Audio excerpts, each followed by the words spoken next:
Maaf, saya tinggalkan sebentar, di karena istri saya mendadak sesak nafas. Inilah ujian saya, sehingga sudah 3 minggu ketiga ini saya tidak bisa keluar dari rumah. Kalau keluar saya bawa dia, karena seringkali mendadak tidak bisa bernafas. Dan sudah dokter spesialis semuanya setelah kita rampung dan udah nangani, tidak ketemu penyakitnya. Di ronsen paru-parunya bagus, jantungnya bagus, THT-nya bagus, lambungnya bagus. Tapi saya tahu mendadak ada sesak nafas. Tadi sedang goreng-goreng, nampaknya bau gorengan itu. Karena dia goreng ikan panjang. Nah, dia tidak bisa makan itu. Yang bisa makan saya. Dia tidak bisa. Mungkin karena itu sesak nafas. Jadi saya tidak bisa meninggalkan dia dalam waktu yang agak lama. Untung ini kita bisa pakai Zoom. Saya nanti ngajar juga pakai Zoom aja. Jadi nggak ngerti saya, ini sudah macam-macam terapis ini, terapis itu. Ya, dengan cara agama sudah semuanya, dan masih belum. Ini cobaan yang ini saya harus lalui dengan kesabaran. Bapak Ibu mohon maaf ya terganggu perkuliahan kita. Kembali lagi. Nggak apa, Prof. Ya. Nggak apa-apa, Prof. Nggak apa-apa ya. Oke. Ini kolaboratif, bisa antar individu, antar mahasiswa, untuk bisa ada masalah terbentuk sikap, pengetahuan dan keterampilan itu. Itu penting sekali. Ya. Mahasiswa kita dengan mahasiswa lain juga perlu. Inilah saya kadang-kadang menumbuhkan jiwa kewirausahaan mahasiswa itu agak sulit sekali. Padahal mahasiswa saya itu di ekonomi, tapi yang punya wirausaha itu minim sekali. Boleh dikatakan selesai kuliah pun tidak menciptakan pekerjaan. Padahal bisa kerjasama dengan misalnya tata busana, tata boga dengan teknik. Kan bisa itu, mendirikan apa. Itu yang enggak. Malah berbisnis, perdagang aja enggak berani. Sudah saya carikan dalam analisis pasar itu apa yang akan laku.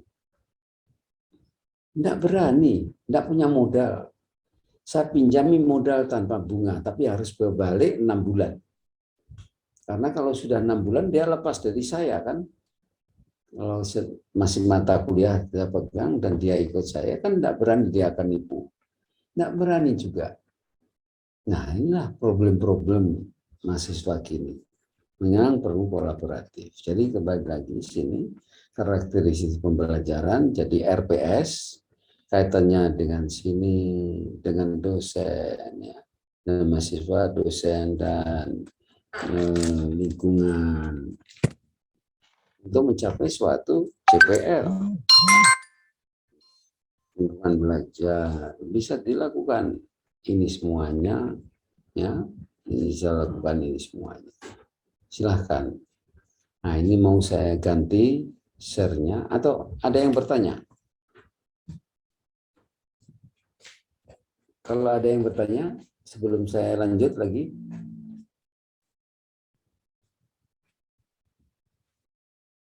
Prof, izin bertanya. Ya, silakan Bu Imawati. Ya, Prof, saya Imawati dari UHAMKA. Izin bertanya tadi terkait dengan RPS yang tadi Prof bahas itu kan terkait dengan waktu ya, Prof. Kemudian juga dengan satu CPL adalah satu tatap muka. Nah, untuk tugas Prof atau biasanya penugasan terstruktur, apakah di setiap pertemuan itu harus ada atau bagaimana baiknya, Prof? Terima kasih. Ya, dalam perhitungan SKS, di tatap mukanya kan hanya 50 menit satu SKS. Padahal tugas belajar mahasiswa itu 170 menit.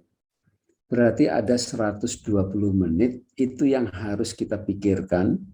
Tugas terstrukturnya adalah 60 menit, tugas mandirinya 60 menit. Harus kita pikirkan per tiap tatap muka. Gitu. Ya, nanti di dalam uraian kontrak perkuliahan, kan ada kontrak perkuliahan juga, itu harus dicantumkan pula kejelasan itu. Jadi mahasiswa itu ngerti apa yang harus dilakukan setelah perkuliahan, sebelum perkuliahan, dan rekonstruksi ibu bapak yang sudah disetujui nanti oleh pembimbing, itu seyogianya dibagikan kepada mahasiswa sebelum. Nah, kalau ini seperti ini materi saya itu sudah saya kirim ke panitia dan bisa di-download oleh peserta. Nah, mahasiswa yang mengambil mata kuliah kita bisa mendownload rekonstruksi kita itu. Sehingga dia bisa membaca dulu apa yang harus dilakukan sebelum perkuliahan, di waktu perkuliahan, dan sesudah perkuliahan. Jadi oleh karena itu, yang 2 jam, tugas terstruktur 1 jam, tugas mandiri 1 jam, kita desainkan. Ya. Karena mahasiswa kita itu masih boleh dikatakan harus dibimbing. Belum bisa mandiri 100%. Jangankan mahasiswa S1, mahasiswa S3 aja masih, walaupun kita sudah katakan 70% tergantung pada mahasiswa, kita hanya 30%. Yaitu apa? Hanya meluruskan kalau salah. Nah, begitu. Meluruskan aja kalau salah. Ini mahasiswa S3 itu harus lebih aktif, kreatif, menemukan sesuatu yang mungkin baru betul akan dimunculkan. Begitu, harus tugas terstruktur harus kita pikirkan. Ya, Bu? Oke. Oke, Bu? Ya, baik, terima kasih, Prof. Nah, ada yang lain? Silakan. Yang lain? Nah, kalau tidak ada, saya stop yang ini, saya coba ambil contoh.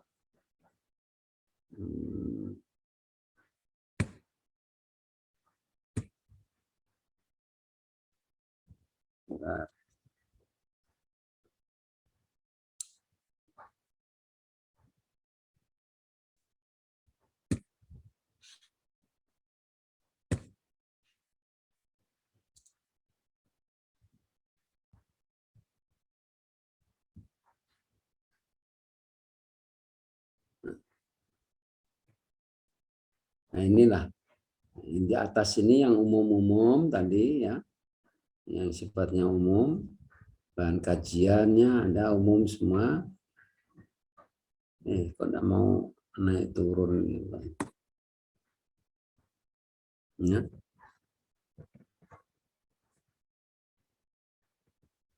Nah, ini mata kuliahnya apa, metodenya apa, kode mata kuliah, rumpun mata kuliah, bobot SKS, semester, tanggal penyusunan, ini hanya tahun aja, ya. Otorisasinya, ini yang menyusun, capaian pembelajaran, program studi, cantumkan ya, program studi.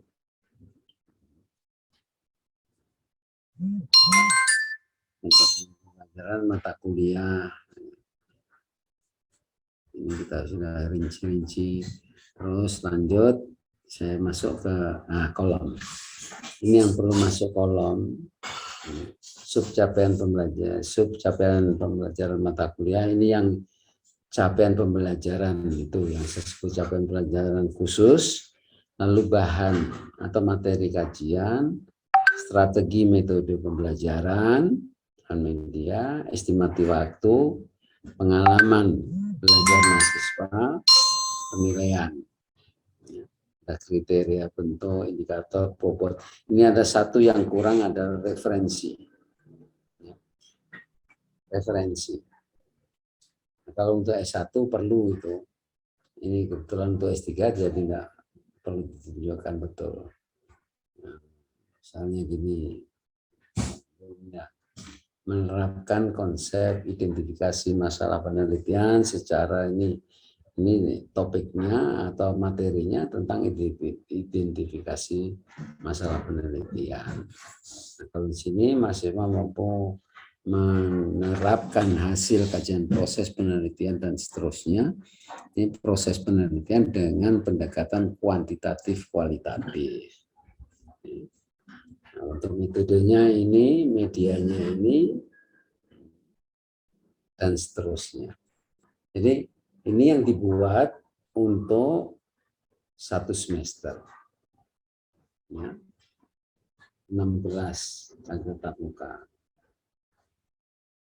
Sedangkan saya coba ambilkan satu contoh lagi yang SAP.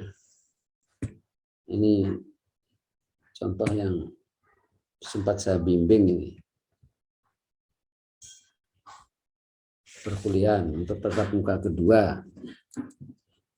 CPM makanya ini, indikatornya ini, yang materinya adalah pola kegiatan perekonomian.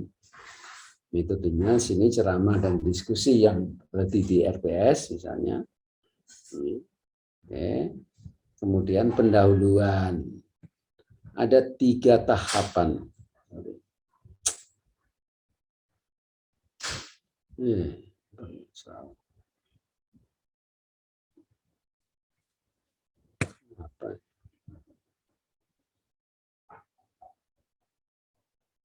Ada 3 tahapan di dalam pembelajaran. Pertama pendahuluan, kedua inti,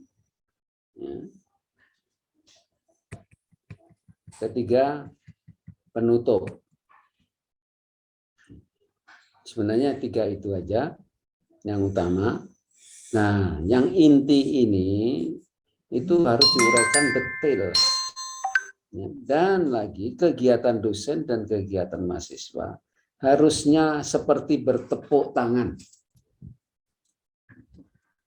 Kalau kita bertepuk tangan, kanan gerak 10 kali, ya kiri 10 kali kan. Kalau tidak kan tidak akan ketemu. Berarti ini misalnya menyiapkan kelas perkuliahan, ini mempersiapkan diri untuk mengikuti perkuliahan. Cek daftar hadir, ini menjawab absensi. Kan saling apa itu? Berpasangan gitu ya. Jadi kalau di sini ada kuis, sini menjawab kuis. Demikian juga pada saat inti untuk mempresentasikan mind map dan diskusi, ya, presentasi, mind map dan diskusi. Jadi sebenarnya ini masih kurang ini. Saya karena sudah berapa kali bimbing tuh masih gini-gini aja. Ini kan bisa presentasi, mind map dan berdiskusi. Berdiskusi kan bisa dipisahkan dengan presentasi. Pertama presentasi, yang di sini mahasiswa mendengarkan presentasi, terus mendiskusikan atau memberi kritikan dan lain sebagainya. Harusnya bisa dirinci lagi. Nah, materi yang di pendahuluan,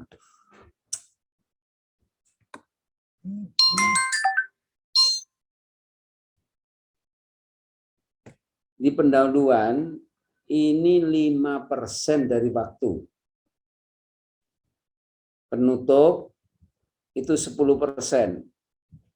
Berarti intinya itu 80% dari waktu yang tersedia. Oleh karena itu, ini dibuat semakin rinci, semakin bagus. Tapi ya itu dibuat dalam kalimat yang baik dan betul. Benar, kata orang bahasa Indonesia. Adakah ini yang bahasa Indonesia?